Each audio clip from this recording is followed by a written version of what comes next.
Philly! Hello, everybody. Hello, Philadelphia. Welcome back once again to yet another edition of the Wolves of Broad Street podcast.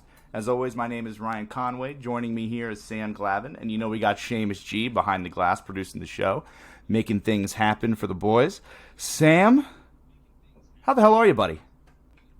Dude, I'm great. I mean, I would be better if there was more Philadelphia sports to talk about, but I think we're gonna make do today. We got some good stuff lined up for our loyal listeners. That we absolutely do. For the hundreds of thousands of you that tune in every week when we post one of these, it's greatly it's greatly appreciated. We passed a part of my take on the leaderboards the other day. We I was did. really happy about that. We're closing in on Joe Rogan. Just wait. Yeah, we are. We'll be giving presidential endorsements pretty soon. Just you wait. Obviously. Why would I wait? So, Sam, we're in the middle of the Eagles offseason right now. The Super Bowl was a couple weeks ago. Chiefs coming out on top, but Amazon dropped some nuggets of content for us Eagles fans. All or nothing about the Philadelphia Eagles this past season. Did you get a chance to watch any? Yeah, I'm about halfway through episode 5 when they're about to take on the Patriots. As if I forgot how they did against the Patriots for some reason. They just wanted to recreate that for us. That's pretty much my take on the whole all or nothing thing. It was nothing, right? Pretty sure they've said all or nothing, and I'm pretty sure we got nothing. I was there. Yeah. I watched all 17 games that we played. I followed it very closely. I kind of felt like this was kind of an attempt to, drum up interest in the team, drum up some cash for Amazon and the Eagles and everybody. But I don't really think that it was. I mean, I've only seen a couple of episodes, to be honest with you. I know I should have watched more, but I couldn't make it through more. I'm like, I've already watched all of this. I've already seen all this unfold. I'm just putting myself through the torture that was last season. Yeah, I got through the first. I had to take a break after the first episode when they played. Who was it? So they beat the Redskins, and then who did they play after that? Was it Atlanta? Yes, it was Atlanta. I had to turn it off after the Atlanta game. That was awful. Because that was really frustrating, and I couldn't put myself through that again. But one thing I did notice was how different our team. Not notice, but I guess was emphasized was how different our team was at the beginning of the year versus the end of the year. It was so different. Oh yeah, definitely. Oh my god, so different. The personnel, the attitude, everything changed as time went on. People started getting hurt. Injuries started to take their toll. We hit a snag early, and we stayed snagged pretty much the entire way. We stayed snagged until we had the weakest schedule in the NFL for the last 4 games, was it? Yeah, and then we ran the table. It. Awful. Yeah, awful. So. It was a frustrating season for sure. It was definitely a frustrating season. I want to get back on this all or nothing thing. I like the idea. I wish they did more of the behind the scenes stuff, when they show practice and when they show some of the players home lives and stuff. I really love the segment on Dallas Goedert and Avonte Maddox where they live in the same house. They live with another guy too, and I can't for the life of me remember his name. Tough for that guy. No exposure. But I like that kind of stuff. And for the bye week, pretty sure this is episode 5 as well. They showed a bunch of players just going back to their home. They showed Fletcher Cox going to his ranch out in I think Mississippi or something. For hunting, and they showed Miles Sanders going back to his old high school out in Pittsburgh, which I thought was really cool.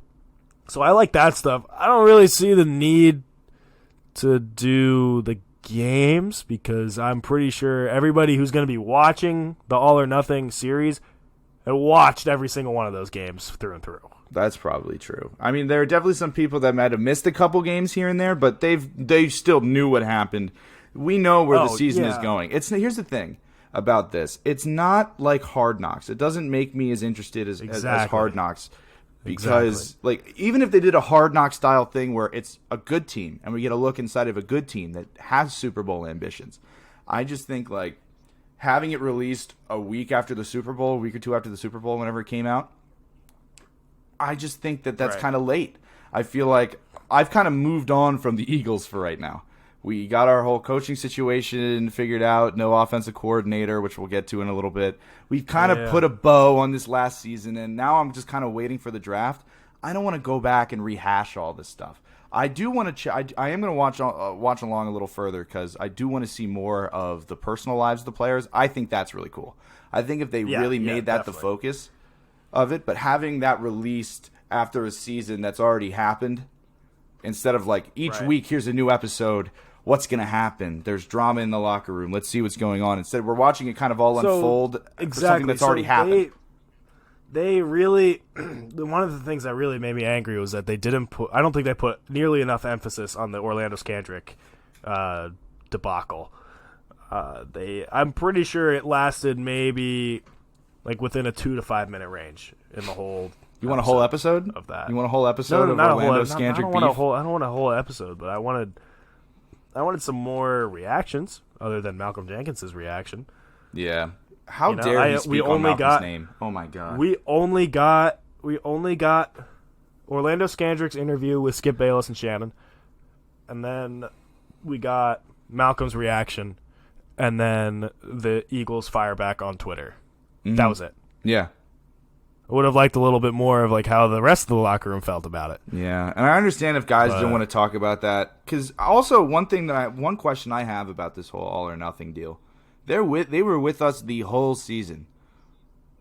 Yeah, there were leaks coming out of that locker room that probably wouldn't have come out otherwise. I don't know. That's obviously pure conjecture. Yeah. But I wonder how much of a distraction this was for the players, especially for the established vets. Think about that. For the established vets, it's like, here I am. I'm just trying to go about my work, and there's this guy in here filming us at all times. I got to watch how I act. I got to be the right guy. And sometimes that's a pressure some guys don't like to have. It can be distracting. And I doubt that that's the only reason this season went south. Like the camera crew didn't. That's the one. The camera crew didn't go to the Super Bowl this year. Didn't cut like Alshon's hamstring or whatever. The camera crew didn't trip Deshaun Jackson and injure his core. Like they didn't come in and obviously have that big of an effect. But I'm curious to know how much like that might have affected the player's psyche going into it.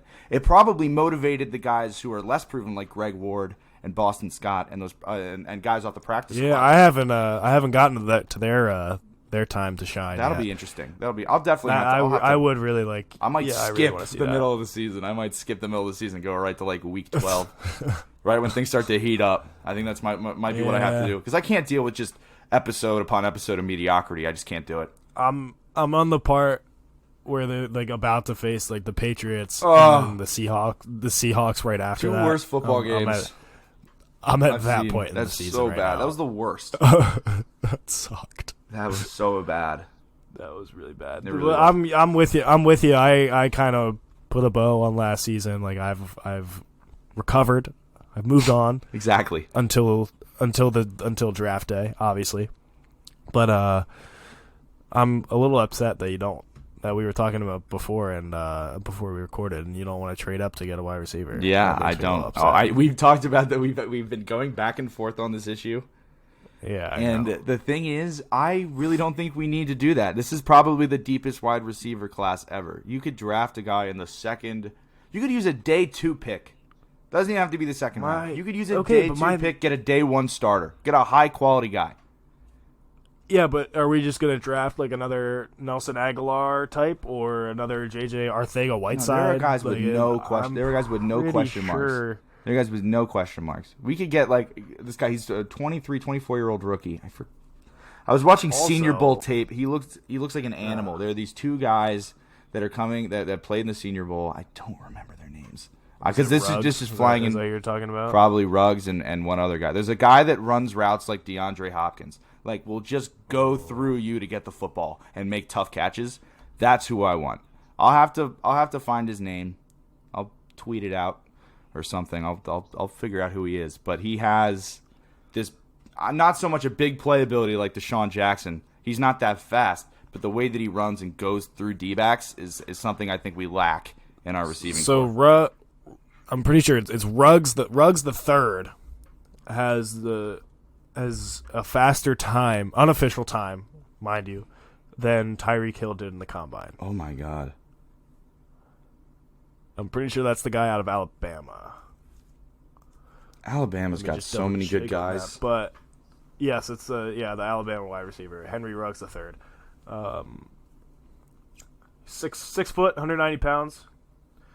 And he runs, I'm pretty sure I saw he runs a 4.29. No off way. The top of my head. No way. Off the top of my head. Well, he's not going to go in the first round. This isn't a first round guy, I don't think.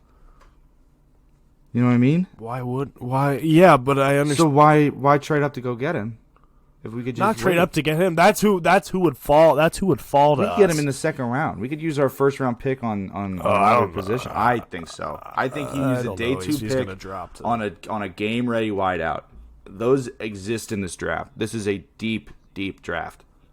There are pass catchers in every round that could turn 4.25. Shut up. 4.25. That's not real. 4.25. I wouldn't mind him. I like KJ Hamler out of Penn State. He might fall to us in the first round. If we're going to use a first round pick, I'd like to use on that guy. He's fast. Well, it's got to be it's a first round pick. No question. It's got to be a receiver. I don't know about that. Got to be. You got to look at the options available at that spot. In this draft, look at who's going to be available in this draft.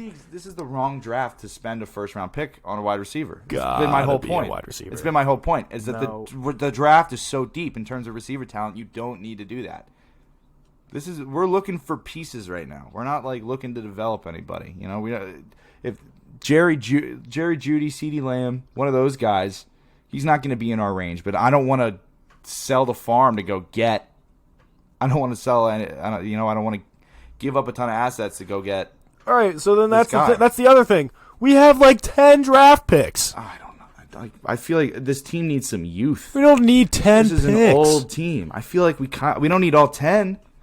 We can move around a little. Exactly. But talking about going from like 23 to like 8, go in a top 10 pick, that's still substantial assets in the early rounds. And I don't feel like giving up when we could, I don't know, inject some youth into this roster. We got a lot of old heads. Like even Deshaun Jackson's old, you know? Yeah, you're right.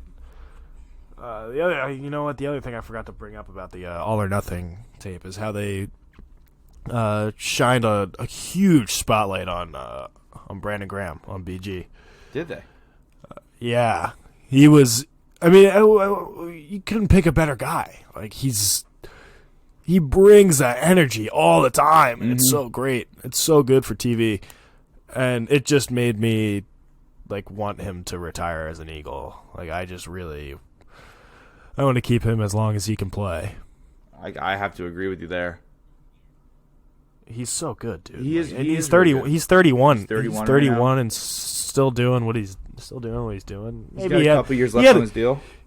I think he might have been. Ooh, should I say it?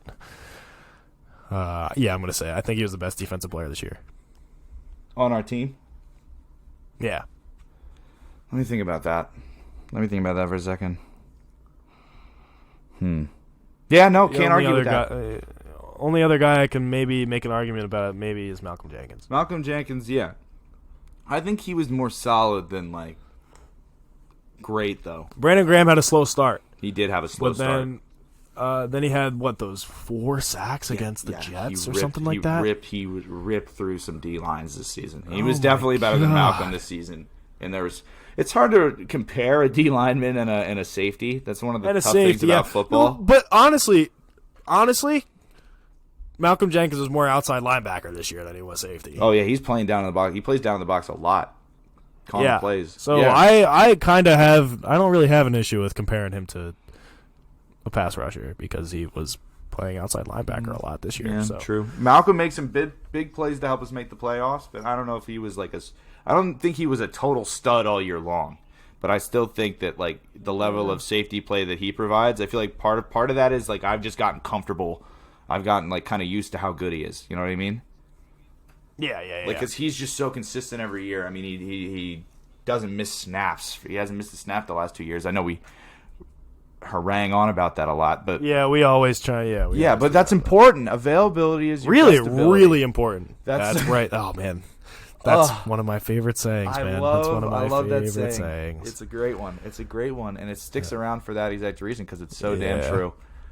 Yep, pretty much. Yeah, but so let's continuing on with the Eagles.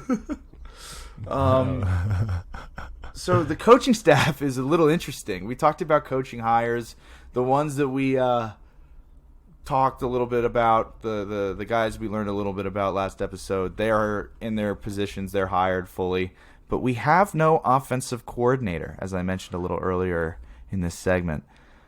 Sam, does that interest you in any way? It weirds me out more than anything, I think. It is super weird, right? It really weirds me out. Like this was something like, who are they going to hire? An offensive coordinator? We were talking about that for 3-4 weeks. And then at the last minute, they're like, just kidding. No offensive coordinator this year, guys. We got you. Yeah, it's tough. And then I was like, well, I don't know how I feel about this. It is an interesting setup. The only other team in the league, I think, or at least the only other relevant team in the league that has this kind of organizational structure with the coaching staff is San Francisco. 49ers have Kyle Shanahan a head coach, and he's like this offensive mind, obviously. And look what happened to them. They lost in the Super Bowl. They got to the Super Bowl. They got there. I'm just grinding your gears. I'm trying to get your blood boiling a little bit, big guy. One thing I do like about this move, my name for OC was Press Taylor. I wouldn't have liked that. Kind of an unknown guy from the staff. I mean, like, if you really, I know you know who he is because you really follow the team closely, but, the casual fan probably doesn't know who Press Taylor is. And weird flex, but whatever. And he's their passing game coordinator. So he and kind of like a quarterback's coach as well. I know Carson really likes him. Sudfeld is a fan. So he grew on me. You know what? He grew on me actually, like in the All or Nothing. Right? He's an awesome All or guy. Nothing tape. He was having this conversation with Ertz, and he's like, "Man, we got to get you more involved. Like, you're a stud." And I was like, "You know what? I like that, dude. That's cool." He's out there trying to feed. He's trying to feed his boys the rock. He's out there trying to find the right guys to make plays. Also, Josh McCown going to come back? I don't know.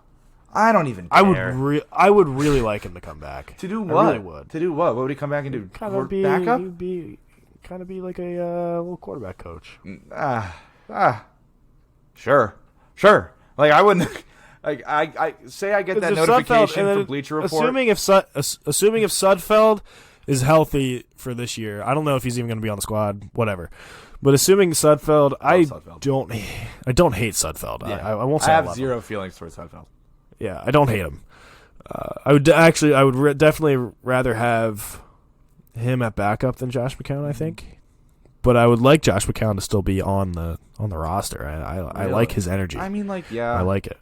I wouldn't mind him at third string. Just have a guy. Yeah. Really more of a coach. Exactly. Doesn't dress for the games usually, unless they think they're going to need him. So I'm fine with that. I mean, he played his ass off in that playoff game. We played the second half. That torn hamstring. The torn hamstring he played. I couldn't even tell. The dude must have been in so much pain. Well, the only reason I couldn't tell is because I was like, the way he was moving around, I was like, damn, this guy's 42. Honestly, that's probably why I couldn't tell. That's why. And we're used to like watching Carson Wentz make absolute magic outside of the pocket. But that dude is a magician. I love that man. I love Carson Wentz. Wait, I'm pretty sure this is like the first time we brought him up all episode talking about the Birds. It's kind of that's a little sad, isn't it? I mean, we're not in Birds mode. We love the Birds, and we want to talk about the Birds. People want to hear about the Birds. The Birds are the most important team in Philadelphia. No cap. No question about that. So we got to talk about the Birds. No question about that. But, like Carson, I just hope he's enjoying his off-season with his wife. Going to have a baby at some point. Probably not in the near future, but it's at some point. Or did it already happen? I don't even care. No. It hasn't happened yet. All right, yeah. So maybe when Carson becomes a father, he'll take that next step as a quarterback. You think that's an interesting take? That is an interesting take. I'd have to think about that. Giannis said that. He said, "Who said? After someone had a kid, they started making shots, And so he went and had a kid in order. Now he's going to start hitting threes. That's what he said. I don't know who he said. Well, yeah, it that's about. that's what Giannis said. I forget. I also forget what he said it about. Funny. Yeah. Carson's going to have a kid. He's going to throw for 5,000 yards. As much as I have to hate that guy, I really like him. Yeah, Giannis is hard to hate. I'll never forget. I was on an Aegean Air flight in Greece. And he did the security video, like the safety video. It was the one in Greek. That's so funny. He was like, "Buckle your seatbelts," awesome. like showing people how to use a fucking life vest.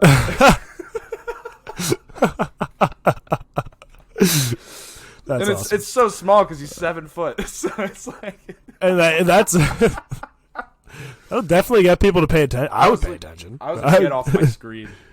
This was during his MVP season, obviously. So like, Aegean he's probably the biggest superstar in Greece. He probably makes more money than every Greek person combined. He's the only Greek person I know, and I don't even know him. The only Greek person you know? Yeah, I know a couple Greek people. I don't know any Greek people. I know a girl that lives in Greece but is from Albania. It's like right next door. Word. I don't know what to do with that big guy. You don't have to do anything with it. We're just talking about Greece. No, all right. Well, just, yeah. All right. So. All right. So now that we've had our little geography lesson, I'm kind of done talking about the birds. How about you, Sam? Are you good? I feel like we've covered everything we need to cover. Yeah, I agree. I mean, obviously, Eagles off season. We talked a little all or nothing, which was weird. And, draft day in 2 months, 2.5 months. Draft day in 2 months. I can't That's believe weird. it. That's actually a little closer than I thought. Yeah, that's way closer than I thought. Mm-hmm. So you know what? Well, yeah. So I'm gonna have to. I guess I'm gonna have to keep one eye open on the birds 12 months a year. God. Yeah. I mean, and whoever they pick up, like, I don't know who they're gonna get. We'll see. This draft is gonna be a referendum on Howie Roseman. Well, that and the draft and whoever they get. This is the biggest draft just signing and off free the agency of his life. Oh, it has to be. This will prove draft whether or not. well and make This will good prove free whether or ads. not. Yeah, this will prove whether or not he's a good drafter or not. Exactly. So we'll have to see. Maybe He's he'll end up in already the doghouse proved. He's if he doesn't draft well. definitely. Yeah. That would be. Yeah. We'll that would see. be a We'll have sad to wait and day. see. Yeah. But he's definitely just to continue on that for just a hot sec. He's definitely proven himself with the free agent signing. I think he's been really good with that trades and all that. Just hasn't drafted too well, with the exception of Wentz and Sanders, I would say. Yeah, Sanders was a good pick. Sanders was a really good pick. I really like that pick. I was happy with that pick. Carson, but honestly, the trade honestly was more important than the actual draft pick for Wentz. Like trading up, making that maneuver. With Sam Bradford to get up there to get Wentz is good. That was good. That stuff. was so funny. Sam Bradford was pissed. I'm sure he was. He wait. Why? He had no right to be pissed. He was pissed. He's making what he is making like the most money out of any quarterback that like isn't playing right now. Isn't that like the thing that he's a thief? Sam Bradford is just a thief. He's making like $65 million, right? He should win the Heisman for thievery and grand larceny. That's what he should get. Oh my God, you're 100% right. Anyways, yeah. Fraud. I don't want to talk about Sam. I don't want to talk about Sam Bradford. Oh, yeah, we'll move along from Sammy Longsleeves. We'll go right into the doghouse, brought to you by Wide Plank Floor Supply. If you need a plank of wood or more than one plank of wood, they sell so much wood. They have so much wood at their warehouse. Call them, and you already check them out. They got the planks, dude. You take a look at the planks. You go, wow, that's a wide plank, dude. These planks, man. You know, man. You already know if it's wide, they got it. Damn right. They got it. Damn right. So, Sam, do you want to kick off the doghouse for us? Brought to us by. I would rather not. I would rather you go first. Okay. Sure. Okay. That's a little weird. Not once have you ever said no to starting a segment. But sure. Nope. I would rather you go first. This Okay. time. Sure. Yeah, I'll go first. I'm sticking with baseball. I had John Middleton in the doghouse last week, but now I'm going even above the Phillies ownership. I'm going at the commissioner of Major League Baseball, Rob Manfred. He is a fool. This man knows nothing Oh, yeah. about baseball, sports, how to market stars. Have you seen? You've definitely seen. Actually, I know you've seen it. We talked about it before the show. Come on. Come on. Have you like his suggestions? I mean, his suggestions for how to improve the playoffs. Ridiculous. I still can't wrap my brain around. I still don't fully understand it. Like, they want the best team to pick who they want to play in the playoffs. Did I understand that correctly? Yeah, they pick. I guess you'd pick who you best match up with to even more ensure the fact that you're gonna win. Yeah. Like, that is that makes my head hurt. It really bad. does. It's bad. That's really. So we're gonna reward really bad teams for being really bad. Is what we're saying, right? That's what he says. We're gonna reward them. Well, they now get into the playoffs for being really bad. Oh right, yeah, because it's the. Oh yes, because the number one seed will get to pick who they want to play. Who makes the playoffs? They pick out I asked you that earlier. I asked if I understood that correctly. No. I didn't get that from what you said. No. He does want to expand the playoffs, so that is rewarding bad teams. Teams like mediocre teams like the Phillies would then make the playoffs under his thing, and then say the 1 seed will say, "All right, we want to play this other team." Okay. So they still have to make the playoffs. Yeah, you're in the playoffs, but they're going to expand it. Expand the playoffs. Okay. Let the number 1 seed pick who they play, and that's still stupid. Oh my God, yeah. The idea of him having it say this is who makes the playoffs, the number 1 seed picks who makes the playoffs, that would be asinine. That would just be foolish. Well, that'd be somehow worse than what he's doing right now. And that I think my brain got a little bit warped by going through Twitter too much. Yeah, dude. Twitter just seeing like can everybody's warp your brain probably in 5 to 10 minutes. Any human being is going to have their brain permanently altered by a 10-minute Twitter usage session. Yeah. Mm-hmm. Yeah. But yeah. So Rob Manfred, go to hell. You're a jackass. Yep. All right. All right. So do you want to go now, or do you want to wait till later? Like, what's the deal? I know I really ruined our segue into baseball by making you go first with Rob Manfred, That's but fine. I definitely didn't like think of that, but it's fine. I wasn't. All right, I'm ready now. All right, here we go. Who do you got in the doghouse? Oh my God! All right, so I got in the doghouse. I have Ryan Conway. Shut the f*** is up. In the doghouse. I'm in the doghouse? You, my friend, are For in the doghouse. What did I do? For being an Andy Reid hater. I am not an Andy Reid hater. Oh my God. You most certainly are. I am not an Andy Reid hater. I'm not. You most certainly are. This is bullshit. I feel personally attacked. I refuse. This is ridiculous. I will not stand here and take this. You are definitely an Andy Reid hater. No. Straight up. I am no way an Andy Reid hater. I'm not anti-Andy. All right? I just don't care. I'm just apathetic towards Andy. You essentially when we were talking about Andy Reid, and I said, "Hey, Conway, I really want Andy Reid to get the Super Bowl ring. I really want him to take that next step right into the Hall of Fame," and you just couldn't care less, and that made me upset, and that makes you an Andy Reid hater. You said he deserved it. Nobody deserves anything. Nobody deserves anything.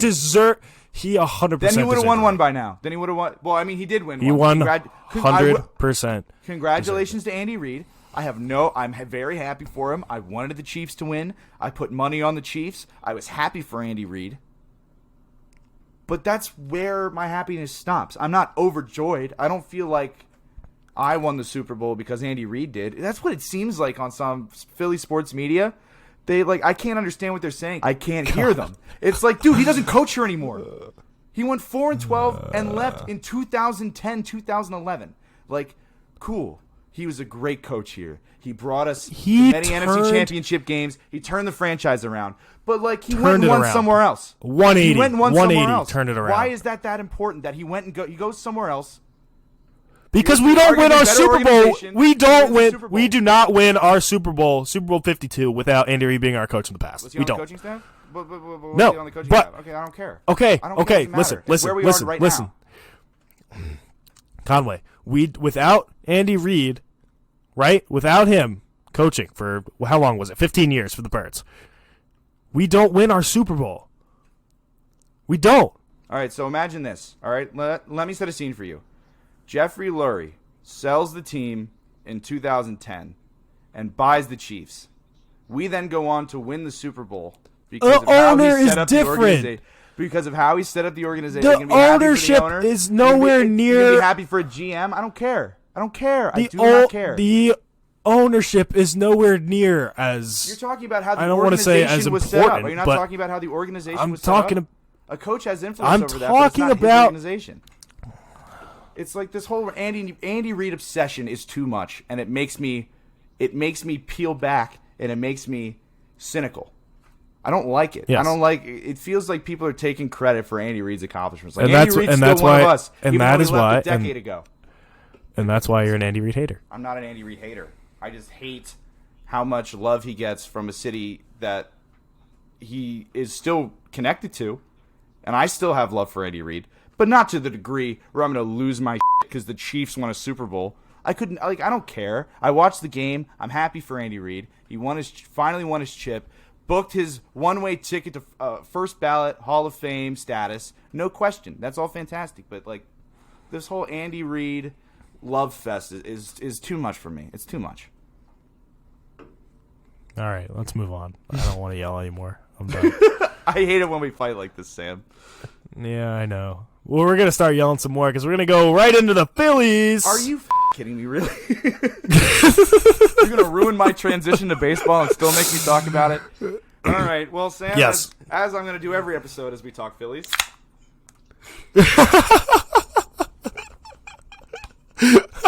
I need the motivation. Oh my God. I need it. Otherwise, I can't talk. Otherwise, I just get angry. Yeah, all you do is just listen to me about the Phillies. I know, That's but all I you still do. get mad. You listen and react. You listen and react. That's it. Your anger's contagious, Sam. Yeah, I know. It's bad. So what's going on with really the Phils, bad. buddy? What's going on? Nothing? Nothing. Absolutely not. It's that's why I'm so angry. Is nothing's happened. So we've had like a couple pitchers and catchers reported. It's fantastic. I'm so excited. I'm very, very excited. I know nobody can see us right now, but Conway's wearing all Phillies gear. Yeah. He's wearing his blue Scotty Kingery jersey. Love you, Scotty. That may or may not still be valid at the beginning of the season. I better be able to trade this in if they trade him. I'm gonna be pissed. I would have had the jersey for less than a year. Oh my God, it's awesome. It's a crappy jersey, by the way. The quality for what I paid is terrible. It's already getting pulled. I'm almost certain. So when you first bought that jersey, and this may be a fact, never mind. But the way you bought your jersey, I thought that you bought like a custom jersey, but just put like Scott Kingery on the back. Oh no. That's what I thought you did. I mean, I might have been a little bit under the influence of some soda. Yeah, you had the sugar going to your head. Yeah, but that is what I thought you initially did, and I didn't want to say anything to you. It's like a thing that because I kind of wanted that to be the story. Like I wanted that to be true. So I didn't say anything to you for like a really, really long time. Until like now, basically. Until now. Yeah, actually until now. So you waited 9 months to tell me that? Yeah. Fair enough, I guess. Here's the thing. Like, I really thought I that's what you did. I talked to the guy at the store, and he said that I had to like go to a computer because they didn't have my size in the Scotty Kingery jersey. So I technically had to order it, but they knocked the price down to the price of a Scott Kingery jersey, not a Kingery one. Okay. So it is kind of like that. All but right. I had to go through some trials because I saw them like making it, and Conway, you said to me they're like, dude, they're making it for me right now. And I was like, that's awesome. But like trying to hold back like you're an idiot. Like they're comments. Just on the rack. Like just go get it. I was really trying to like hold myself together. I'm like, Sam, you need to pull this off. Like this needs to happen. This needs to be a story for the agents. I had to watch Kapler get tossed from the Phillies' majestic clubhouse or whatever. That was hilarious. I went nuts because I was 21 years old, so I was drunk. Yeah. I was drunk yelling in the Majestic store waiting on my Scott Kingery jersey. Oh my God. Anyways, we'll come back. We'll come back to that game. We will come back to that game. That was nothing's going really on with the Phillies game. now. Pitchers and catchers do report soon, as you said. But other than that, and oh man, dude. Well, listen, Scotty Jetpack. Speaking of the devil, right? Oh, yoked. Dude is absolutely shredded. Dude is yoked right now. Shredded.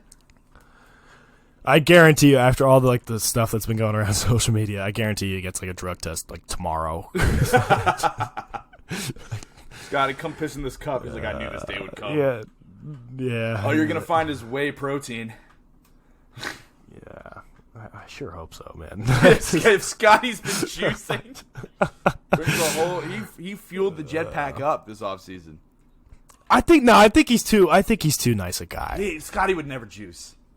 I don't think if he this would was juice. the 90s, Scotty would be juicing. Scotty would have already juiced. Oh my God. Maybe now he'll actually have an arm from third. Hey, relax. What? I have a Scott Kingery jersey. I can make fun of Scott. He did not play terribly at third base. He doesn't have the arm for third, which is why they need to trade. Which is why he plays second base. Yeah, I get it. Trade Gene Segura and someone and a package of. I don't even know what you would need to get Chris Bryant, because you've been telling me we need Chris Bryant. Tell you what, he's on the Cubs. I'm pretty sure. So, oh my God, give the Cubs Gene Segura and somebody else. Apparently, draft picks don't mean in baseball, so no, that's not going to work. They mean all right. You totally twisted my words. No, I know, at the but they're beginning less of the valuable. episode. Like you totally rounds. did. There's like 20 rounds. We'll give There's them way 20. more than 20. There's way more than 20 rounds. Really? Yeah. Wait, I know Johnny Manziel got drafted in the. There are. I'm almost certain. Round? No. I'm almost certain that there are like 80 rounds. I'm like really almost. Shut the front door. Shut the front door. Let me just look this up. I want to get the exact number real. All right, never mind. There's not 80. There's 40. There's 40. There's a lot of rounds. I could get drafted. I know. I read a story somewhere like many years ago.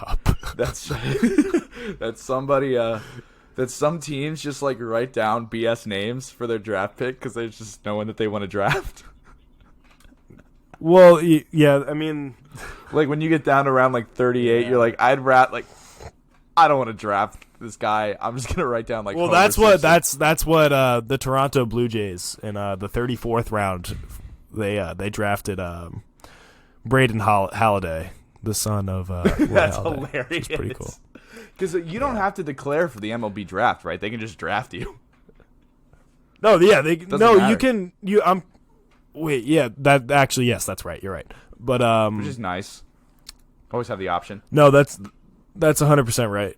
And you can most when you get down into like the 30s rounds, then most people just go to college or JUCO or whatever they're going to do. Out of high school at least. Yeah. But yeah, I've had the pleasure of knowing a fourth round draft pick for the Seattle Mariners, Levi Stout. Levi Stout, that's a fun name. Yeah, I mean it's such a baseball name, like I can't even Levi Stout. It's Levi Stout on the bump for the Seattle Mariners. Ooh. Yeah, so he's a Perkiomen School alum. Oh. We used to catch his bullpens when I was a youngin', 9th grade and sophomore year. I would catch Levi's bullpens and catch him in the game sometimes, which is pretty cool. I also had the honor of studying under Angel Lopez, who's an 11th round draft pick, I believe, or maybe it was 13th, I can't remember, to the Cleveland Indians. The best catcher I've ever seen. Pretty cool. And I definitely played against like a bunch of guys that went late, like in the 20s and the 30s. There's one kid I played against in the against Mercersburg, I believe. He was committed to UCF. Oh, and he pitched against us in the state tournament, and we beat him. It was great. And then he got drafted in the 38th round by the Orioles and went. Let's go. Went to the Orioles. Sick. You got to go to the Orioles, bro. You're going to get ops. You're going to get ops on the Orioles. Instead of going to UCF? Are you kidding me? Oh, wait. This kid was committed to UCF. I heard that. Wait, so he got drafted in the 38th round and went instead of going Yeah, and went to the Orioles and deferred college, went straight to the Orioles. That's a Billy Bean move. He's trying to moneyball. I don't even know how he's doing. I stopped keeping track. I was like, "You're an idiot." Like, That's a foolish move. Yeah, he'd fit in perfectly with the Phillies front office.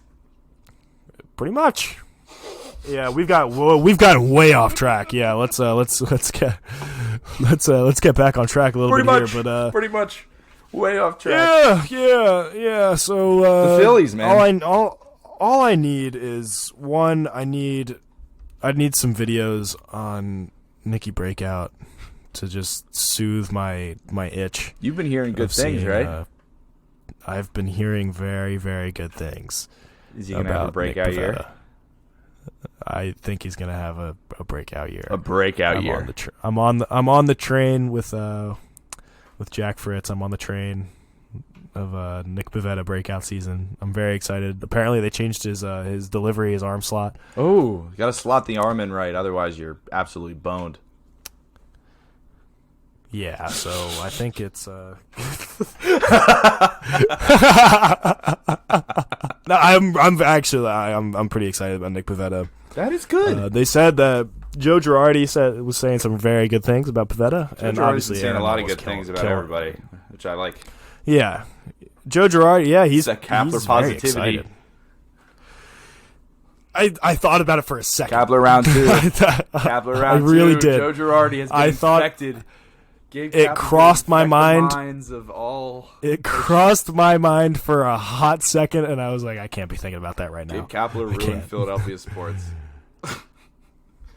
He brought so much mediocrity and foolishness to this city, and just disseminated it all across the sports complex. We got to move the Eagles Stadium away. Wells Fargo Center needs to be gone, or we need to move CBP a couple blocks away. We need like a quarantine zone. So we can fumigate Gabe out of there, because that's just oh my god, I'm sorry. We're talking about Gabe Kapler like we used to talk about Chip Kelly, dude. worse somehow worse. Just kidding. He didn't ruin a franchise. He didn't ruin a franchise. No, he did not. No, he was here for 2 seasons, 161, buddy. 161 and 163. The essence of mediocrity, Gabe Kapler. Yep, that's it. That's all I want to talk about. Gabe Kapler. Yeah, let's stop. Let's stop talking about Gabe Kapler. And I would really just I just really want Chris Bryant. I really do. If we get Chris Bryant, are you going to go to more games? Absolutely. Are you kidding me with that lineup? Yeah, that'd be kind of nasty. Dude. You kind of have to go. What if they're bad, though? Lineup. What if they're still bad? Would you still go? Well, if they're bad, then I'm just going to be angry, and I might still go to the game. Cheap tickets, right? It would be cheaper tickets. You're right. Yeah, I'm pretty much good on the Phillies. I don't want to get too much into it, just because we just had pitchers and catchers report. Mm-hmm. Apparently, Mickey Moniak is looking decent. I can't believe I forgot about this. Rhys Hoskins changed his swing a little bit. His hands are lower. He looks more. Yeah, he looks more like a Chris Davis. I don't know. You're not gonna know who this is, but Chris Davis. He's that stud from the A's. I know Chris Davis. Yeah. Oh, you do? Huh? Yeah, white guy. Yeah, you look. That. No. No, damn it. No. No. Chris Davis. The Chris Davis you're thinking of plays for the Orioles, and he's trash. Oh wait, there's another Chris Davis. Yes, there's a Chris Davis who's a stud for the A's. He's very, very good. And he's good. And there's a Chris Davis and is not white. Yeah. Okay. Anyways. That's fine. I figured I had a 50-50 shot. There's two Chris Davises in the MLB. You picked the wrong one. I picked the wrong Chris Davis. They're both in the AL, at least, right? Yes, that's true. Okay, I know the teams. I'm pretty sure that's true, actually. Oh, you know what? I'm getting exposed right now. You said before we started recording that I'm more right than you about some predictions. Baseball, yeah. Yeah, some of them, yeah. I love the Phillies, but everything else just pisses me off. Nah, you were right. They're in the AL. Thank God. All right, so I know something about baseball. I'm not a complete and utter idiot. Oh God! All right. I know more than I let on. Yeah, I do want to. As much as I would love to just chew your ear off about baseball, I do think we need to talk about the Sixers a little bit. All right. So going right into OTAs, coming out of the Phillies, hot and slightly bothered. We've got a few, pretty outlandish takes, if you ask me. It is Outlandish Takes Anonymous. I've said the word outlandish more times since we started doing OTAs than I think probably I have in my entire life. 100%. I've 100%. I've lapped my outlandish usage many a time over at this point. So we got OTAs brought to you by nobody. If you're interested in sponsoring us and giving us money or free stuff, you can feel free to email us at thewolvesofbroadstreet.com. All written out, all lowercase, no spaces or anything fancy like that. DM us on Twitter at wolvesabroad. Find us on Instagram. We got the whole thing. So, Sam. Yeah, man. Want to kick us off with OTAs? I would love to kick us off. Oh, I'm glad you'll kick this segment. That's great stuff. I'll kick us off. Excited. I'll kick us off. Yeah, hopefully it's no more slander. All right, shut up. Shut up. All right. OTA is brought to you by absolutely no one. Doug Peterson, with no OC, will fail in the next NFL season. I don't like that. It's I don't know if that is. I don't know. Outlandish. I think it's a little bit. I think it's a little. I wouldn't say it's lukewarm, but I wouldn't say it's outlandish. Is it too close to within the realm of possibility? I could totally see. Like, oh, what if I don't want this to happen? I could totally see this just implode. Doug just gets exposed as just like Frank Reich was really behind it all. I could kind of see, and implode is the perfect word. I'm so proud of myself for using that. I don't want us to implode. That's worse than exploding. I just hope it's. Yeah, I just hope that. Obviously, I don't want this to happen, but I could definitely see it, to be honest. Yeah. It's too close for comfort. This one. Absolutely. When I first read it, it seemed crazy, but now that we've talked about it a little bit, I'm kind of nervous for September. Yeah. Well, anything is in the realm of possibility for the Philadelphia Eagles. This is true. It's football, man. Can hit the fan quick. Things can go crazy. So quick. Oh my goodness. So quick. All right. I'll go ahead and give me this next one. Yeah, so going on to the next outlandish take. I hate this one. Did you put this in here to piss me off or something? No, I did not put this one in here. Rob Manfred's suggestions will revive baseball. Wrong. I would love to just turn off my microphone and quit right now if that would happen. Have you seen anything about like what the players have to say about this? Have any players spoken out about this? Trevor Bauer had a nice little video on Twitter just absolutely railing on the MLB for this. That's fantastic. I know you set me up there for a good little ditty there, but I know you've seen that video. I shared it to you. You did show it to me. It was good. You did. You set me up good there, but it was. What can I say, dude? It was a really good video. Rhetorical devices are my specialty. That's an amazing video. He goes absolutely crazy. He doesn't go crazy. Okay, for people who haven't seen the video, he doesn't like lose his mind. But he he's completely sane and says all his points. He gets a little volume in him, and I like it. I love that. Exactly. You can see the frustration. He's like, "What are you doing?" Yeah, well, he's weird. He's weird. He's a weird guy. Trevor Bauer's weird. He's a pitcher. Like, he's just straight up just a pitcher. Pitchers are weirdos. Pitchers are freaks. I got a couple buddies who pitch on the team here at Colby. They're great guys, obviously. Oh yeah, interesting fellas. Really interesting. Oh, and especially lefties. Like, don't even get me started on lefties. Dude, lefties are just out of this world. Yeah, absolute freaks. Anyways, yeah. If this OTA, no, I can't talk about it anymore. Let's move on. Okay, let's just keep it moving. Keep it moving. All right, I'll hit you with this next one. Brought to you by absolutely nobody. Joel Embiid's relationship with Philly has been ruined, and they have to trade him at the end of this season. Oh my God!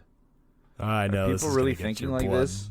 I know. This is getting your blood boiling. Stop saying that. Stop. Now is not. Now that's not true. We got into a little bit of a scuffle. Even couples that have been married for 50 years that are so in love will have little spats now and then. You know? Oh my God. Why can't we? About it like it's a marriage. Shut up! All right, this is a relationship. If you want to, I'll take it to the Colin Cowherd route. I'll take it that weird divorce, that whole divorce metaphor.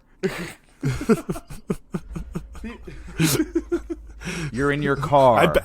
It's cloudy outside, and you just go, it just doesn't work. Joel and Ben just don't work. That's what I did with my ex-wife.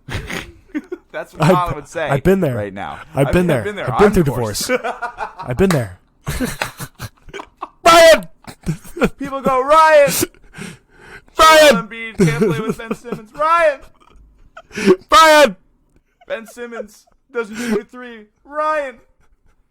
They're both all-stars. I'm crying. They're both all-stars. On pace to win the same amount of games as last year. Only now, the East has improved, and the Sixers have not. Oh, my God. My pal, Elton Brand, did jack with this team in the offseason. Really didn't improve it at all. I don't know what made us think we did improve it. But that's all. We're not trading Joel Embiid. That's not happening. There's no way in hell that's happening, is my point. That's the heart of the issue, is Embiid is not getting traded at the end of this year. There's no way. No, there's no shot. I didn't know how much I really needed your Colin Cowherd impression until it actually happened, and I loved every second of it. That was fantastic. I appreciate that. This is I've watched why, a lot of Cowherd. and this is why I love doing this podcast with you, big guy. And thank you very much for listening to OTAs, brought to you by no one. Absolutely zero people. Zero people are companies. None. So send us bills. And we'll talk Send about us your money. I literally don't care what it is you do. I don't care what you sell. Give us money, and we'll talk about it. I could not care less. I don't care if you're an arms dealer. All right, moving on. Into the Sixers. Sam, you'll be happy to know it's the All-Star break. No more Sixers for a week. Thank God, dude. Oh my! I can't watch their games anymore, dude. It's so frustrating. I can't. No, I can't. I can't do it. I know you still do, in spite of. I have to. Which is why I do the same, and I do the same thing with the Phillies when they start to stink out the place. I'll watch them anyways, just because I had that one little ounce of hope that maybe they'll have like a sick game. Maybe. But I can't do it with the Sixers. Can't do it. No. Don't like basketball that much. The Sixers are on a break. We closed out this. The All-Star break is not halfway through the season. We played 55 out of 81 games. So we played the majority of our games at this point.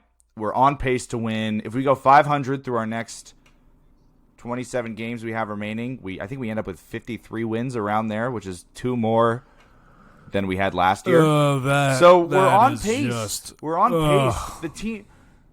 We thought this team got better, and it didn't. That's the thing. We tricked ourselves into believing this defense was gonna be number 1 defense in the NBA, which it is at home. We have the best defensive rating at home, but on the road, that just doesn't work out. Conway, they got the Phillies virus. They got Phillies syndrome. Kapler. People talk about coronavirus. What about Kapler virus? That thing Kapler virus gets spread. It doesn't require human contact. It sticks around. It can survive but the thing, for months and months without a human host. I know you look for every excuse to rip on Kapler, but that was actually not that was not Kapler's fault. That was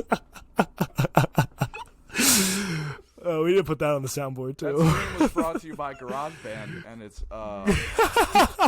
its audio settings that allows me to do that. Thank you. That wasn't actually Gabe Kapler's fault. Philly syndrome. That was the front office. The Philly syndrome that I'm referring to is. Oh, we don't need to worry about pitching. We're just going to put up 8 to 10 runs a game with our sick lineup. That was it's exactly what the Sixers are doing right now. They they didn't get any shooters, and they're like, oh, our defense is going to take us to the chip. Yeah. That was a way more logical connection than what I had in mind. Yeah, I know. The Kapler connection really isn't there. But, yeah, no, you're No, right. it's not. The It's front not, offices, you're right. What's more egregious in your mind? What's more egregious? I know we're still talking about the Phillies, but we'll move on. I want to talk about the Clippers game before the All-Star break. I want to talk about some other stuff. But real quick, so which I one's more think- egregious to you? The Sixers. Because Really?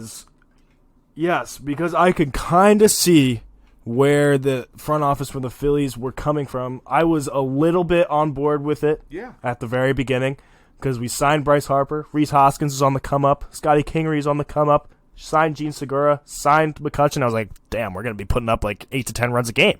I was there. I was with it. Right. Plus, I knew we had Nola. And I thought Arrieta was going to have a better year. I knew we had Pivetta. Oh, God damn it. All right. But the Sixers, I don't understand how, like in basketball, you got to put the ball in the hoop. I don't understand how you can form a team around guys who play fantastic defense but like can't really score. That doesn't make sense to me. Yeah. The point is they are able to score, but not with regularity. Our point guard can't shoot. Our point guard can't shoot, but he dropped 26 against the Clippers. Like, he can score. It's just very, I guess, matchup dependent. Like, how are they going to let him play? Which is obviously not good. Right, which break lets matchups. teams know. Yeah. It lets teams know, oh, you know what? We can just throw this guy on Ben Simmons and we'll be all right. I had a couple friends over watching a Sixers game a couple weeks ago. I don't even remember which one because it was so bad. I had one too many PBRs. And I don't remember who we were playing because I watched every game. I've watched every game for like the past 2 weeks, and it's been absolutely infuriating. So they all start. I can't do it anymore. The disappointment really starts to blend together. But they're like, why won't he shoot? They don't know a ton about basketball. My one friend he's a Celtics fan. He knows a ton about all sports, basketball included. He's like, Ryan, do you want to tell him why he won't shoot? Do you want to let him know why they won't shoot? And I'm just like, yeah, because they can't. They can't shoot. That's why.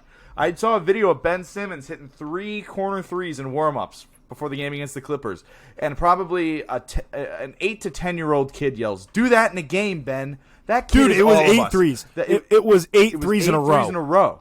8, just chilling. And he goes, do that in a game, Ben. And I'm like, that kid is all of us. That kid is every Philadelphian that has watched this season, that has watched Ben since he's been drafted. He's the same player he was his rookie year, except maybe a little stronger and a little smarter. He's really not that much better than he was as a rookie. Because of that, because his game is so one-dimensional, there's no room for real improvement. Because everybody knows what he's going to do. And it's amazing, but it is impressive that he's still able to get to the rack and put up 26 against the Clippers, one of the best defensive teams in the NBA. He's able to do that when they know what's coming every time. There is something to be said about that. Yeah, that's why He's sick, I just but I don't know. shoot a goddamn jumper. And I already had a Sixers rant about Ben Simmons' jump shot. I refuse to get worked up about it again. Because especially now, like, trade deadline is passed. The buyout market is around the corner. This is the make or break part of the season. Sure, we played 55 games. But we have the All-Star break, and then we have 27 games left before the end of the regular season. We got to come out, and we got to play with our hair on fire. We got to play hard defense. We got to play smart offense. We got to move the ball. We can't keep stagnating in the half court like we do, because that's why we lose tight games. That's why we have to play teams close. When we're not able to get out in transition and move the ball and play fast, and we have to play in the half court offense, especially down the stretch, come playoffs when the half court set is that important. You got to be able to get buckets out of looks that aren't good looks to get buckets. It's simple.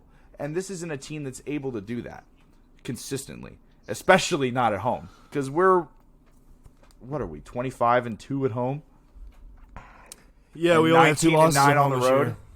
Something like that. 9 and 19. 9 and 19. 9 and 9. That's what I meant. 19 losses on the road, and 2 losses at home. That doesn't add up. So no, that adds up to a pretty bad year. That's what it adds up to. Mm-hmm. Let me give you this little stat. Lay it on me.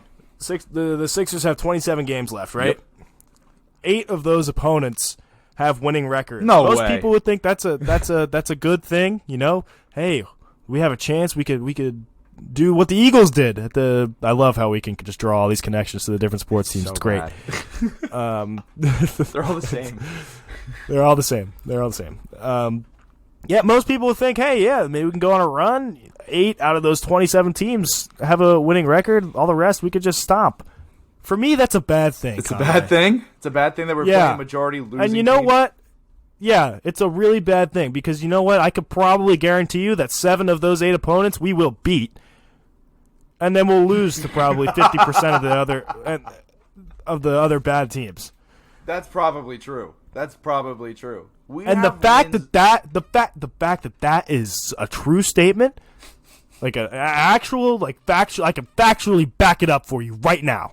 You can break it down for me. Pisses me off. Yeah, dude. Yeah, it should. How can we go and beat the Clippers and lose to the freaking nobodies in like New York? Ridiculous. Because I you know what I said because I don't know. I don't know why this team with all this talent. I'm not saying this is the most talented roster in the NBA because it's obviously not. It obviously isn't. Not in this NBA. Not. It doesn't work like that. You lose Jimmy Butler and you lose JJ Redick, thus gaining Al Horford and Josh Richardson.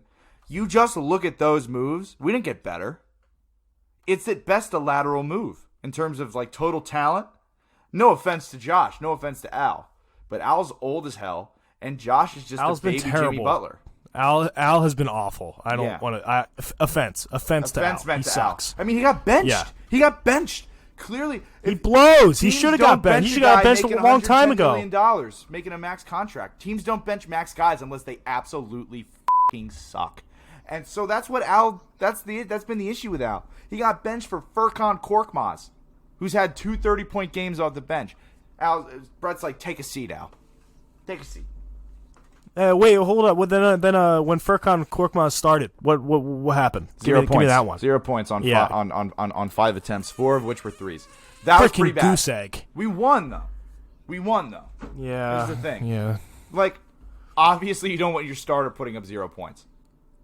Al actually, when he got in the game, when he checked in for Furkan, hit a 3 from the top of the key, and I was like, okay, Al. Like, all right. No, that would make me even more angry. No, I was like, all right. No. The benching is meant to be motivation, really. Yeah, it's also because he impacts our chances to win when he's on the floor. More impacts our chances to lose greatly. Yeah. He negatively impacts the chances to win. Yeah. He needs to be he needs to be on the floor less, and clearly that works. We beat the Clippers, granted at home, which I guess Wells Fargo Center is just an impenetrable fortress, I suppose, with the best home record in the NBA. We have wins over the top 4 teams in both conferences in Wells Fargo Center. This is a good team. This is a good basketball team, but it's not a great basketball team. That's why we're the 5 seed. We deserve to be the 5 seed because we can't go on the road and beat the same teams we can beat at home. We've played teams close on the road that we should blow out. We lost to a Luka-less Dallas Mavericks at home. One of our two home losses was to an awful team. We have beat all the good teams that come into Philly.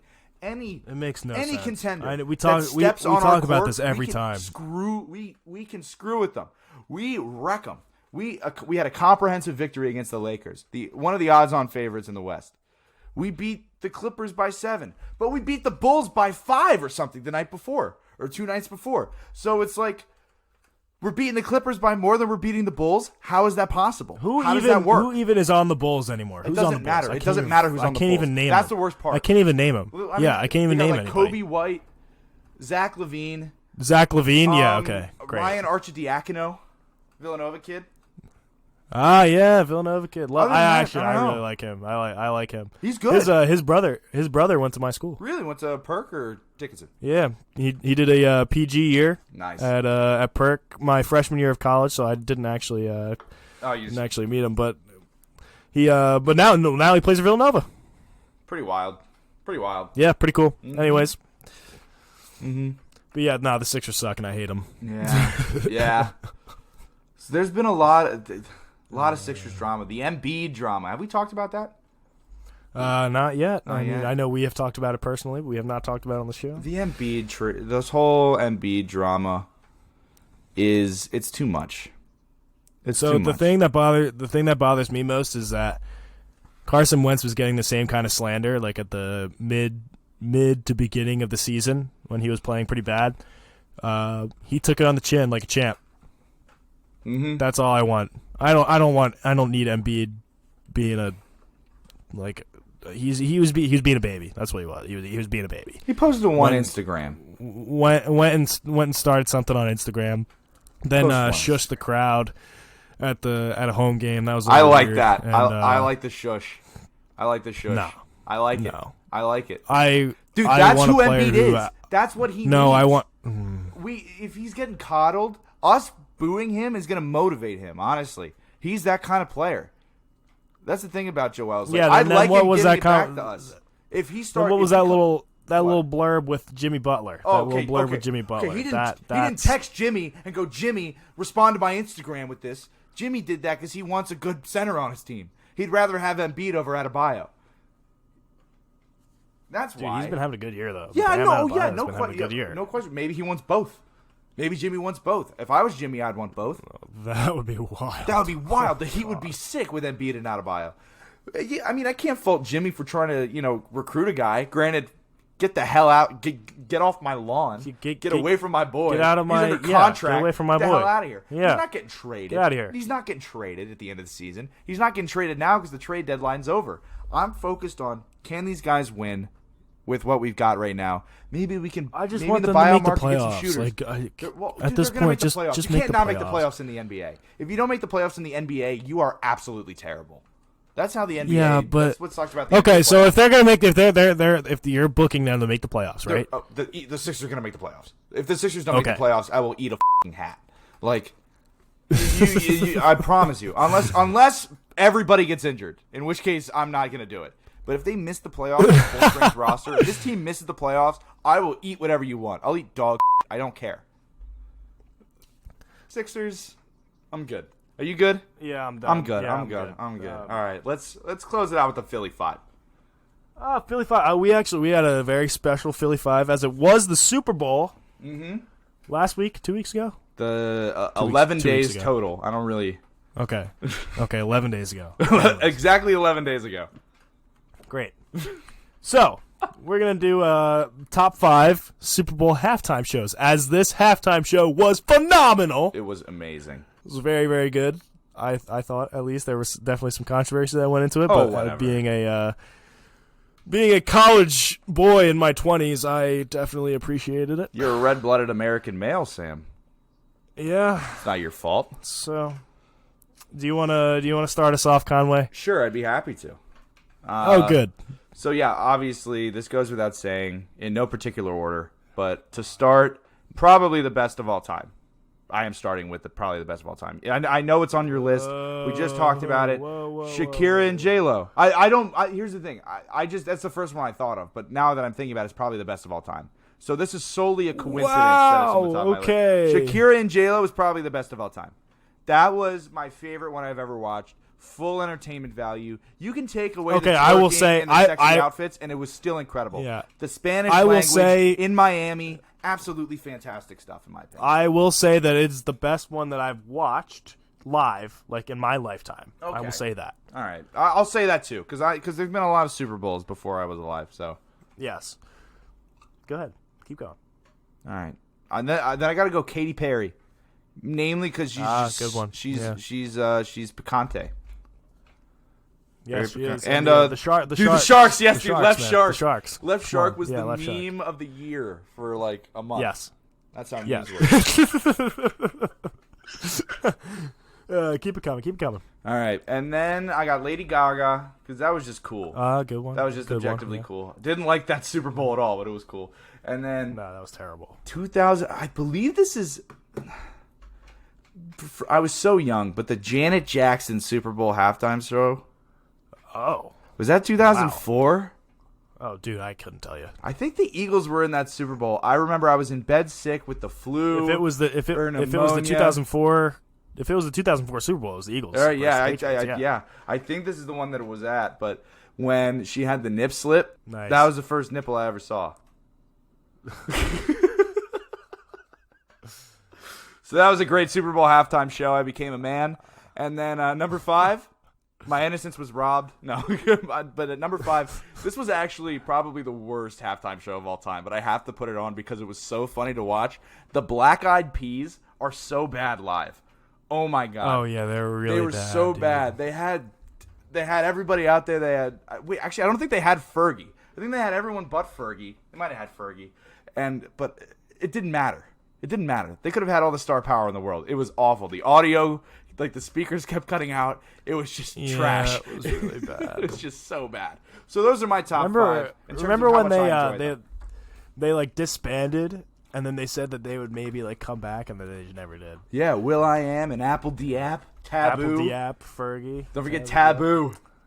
I always forget Taboo. I always know Apple Diap and Will I Am. You gotta know Taboo. Yeah. No, I can't. No. All right, Sam. Who read the list so we can stop this? All right. In no particular order. Damn right. I have the Katy Perry one as well. Mm-hmm. That was very good. Left Shark will go down in history. Hell yeah. And Katy Perry is just really hot. So hot. She's awesome. And then I'm gonna go with Shakira and J-Lo. That was awesome. Great. I have a couple friends from my high school baseball team who are from Puerto Rico, straight off the island, and they were texting me going nuts that they gave like they were texting me going nuts that Bad Bunny got like a feature on stage. Oh, that was cool. That was really cool. I was sitting with some of my friends and I was like, if you guys were ever wondering what my locker room in high school was like, this is it. That's incredible. Yeah. So and then next I have an absolute sleeper that I cannot believe is not on any list that I looked at. What? Bruno Mars, dude. Nah, dude. Bruno Mars was fantastic. I mean, I love Bruno Mars just because I think he has a fantastic voice. I'm out on Bruno. Being a vocalist myself. You're a vocalist. I am a vocalist. I got no love for Bruno Mars. Next on my list, I have Prince. Prince's halftime show. Have you seen that on YouTube? Incredible. So incredible. You're right. It's widely known as the number one halftime show That's of all fair. time. That's yeah. I didn't think of that one. Yeah. And then I got to put this one on here because this guy was just an absolute stud of a performer on stage. Like the best stage presence I've ever seen in my life. Michael Jackson. Oh. Yeah. Yeah, dude, you got me there. Yeah, that's a good one. Yeah, MJ, dude had swag for days. He was kind of creepy, but he had swag for days. Unlimited. Hey, swag. we both got former members of the Jackson 5 on our list. How about that? Oh, yeah, there you go. A little Jackson family reunion here in the Philly 5. Love to see that. Yeah, awesome. Is that really how we're going to end the episode? No, we're going to keep talking and then end the episode. Talking about the Jackson Yeah, family Michael Jackson reunion. might have molested kids, but he sure could sing. All right, Sam. This was a great Philly 5. Sam, let's wrap this one up. Pleasure joining you here on this podcast, this edition of the Wolves of Broad Street. Thank you, everybody, for tuning in. Check us out on Instagram, Twitter, Google+. You can text us if you find our numbers. Feel free. Hit us with those OTAs. Shout out Reed Streets for the intro. Wide Plank Floor Supply. All that good stuff. All that good stuff. Mm-hmm. Ready. 3, 2, 1. Seamus G. Close it down.